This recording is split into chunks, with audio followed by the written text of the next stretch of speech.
It is now time for me to discuss verbs, and I'm going over verbs before everything else, because if you translate the verb first in a sentence, you can begin to understand what the sentence is all about.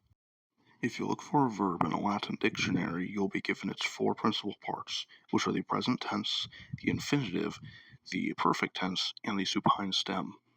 It's not necessary for me to explain all this information right now, but I must make you aware of it so you can understand that you will be given this information in order to see all of the possible ways a verb can conjugate.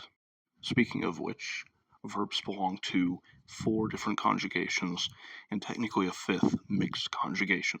The first conjugation is verbs whose stem end with a long A, the second being those whose stem ends with a long E, the third being consonant stems, the fourth being long I stems, and the mixed conjugation being stems that appear to be fourth conjugation stems, but behave more like third conjugation stems.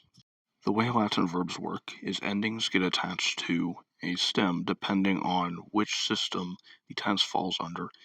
For example, verbs in the present system, which would be the present tense, the future tense, or the imperfect tenses, will be formed off of the stem of the first principal part, in other words, the present stem.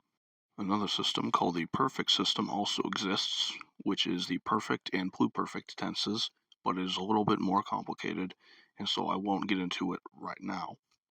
In order to ease your understanding of how these things work, I have prepared some examples of the different principal parts and the different endings in use. Feel free to pause the video and familiarize yourself with the different verb forms on screen. Thanks for watching, and I hope you've been enjoying Latin, and I look forward to posting again eventually.